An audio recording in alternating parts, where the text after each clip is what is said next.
பேரறிவும் பேராற்றலும் கொண்ட இந்த பிரபஞ்சத்தை வணங்கி உங்களையும் வணங்கி வாழ்த்தி மகிழ்கின்றேன். அடியேன் ஜோதிடன் வெற்றிபாலன், திருவள்ளூரிலிருந்து.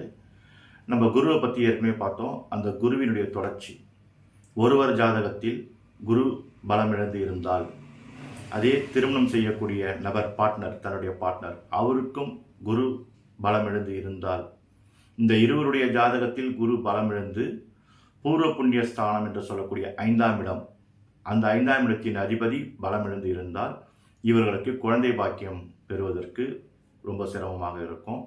அதுக்கு இப்போ நிறைய பேர் இந்த குழந்தை பாக்கியத்துக்கு காரணமாக நிறைய இந்த ஸ்பெஷலிஸ்ட் ஹாஸ்பிட்டல்லாம் போயிட்டு இருக்காங்க, கருத்தரிப்பு மையங்களுக்கு.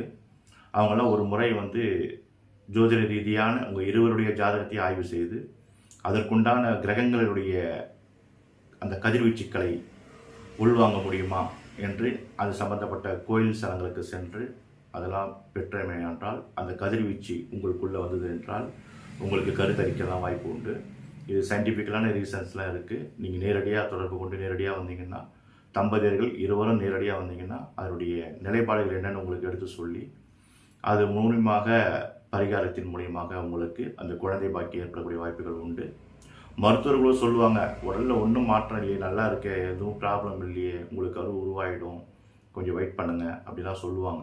அப்படி இருந்தும் ஏன் இந்த தடங்கள் வர்றதுன்னா, இந்த ஜோதிட ரீதியாக உங்களுடைய ஜாதக ரீதியாக பூர்வ புண்ணிய கர்மாவின் காரணமாக உங்களுக்கு அந்த குறைபாடுகள் ஏற்படக்கூடிய வாய்ப்புகள் உண்டு.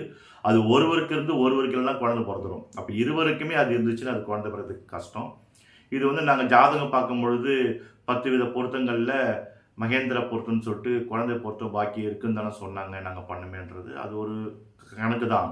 இருந்தாலும் பூர்வ புண்ணியம் என்று சொல்லக்கூடிய உங்கள் 5ஆம் இடம், அதனுடைய ஜாதக கட்டத்தில் அந்த இடம் எப்படி இருக்குது, அந்த கோள் எப்படி இருக்குது, அந்த கோளுடைய நிலைப்பாடு எப்படி இருக்குன்னு இதெல்லாம் தெரிஞ்சுக்கணும். அது தெரிஞ்சுக்கிட்டு அதுக்குண்டான விஷயங்களை நம்ம செய்யணும். அதனால் நீங்கள் எதை பற்றியும் நீங்கள் கவலைப்படாதீங்க.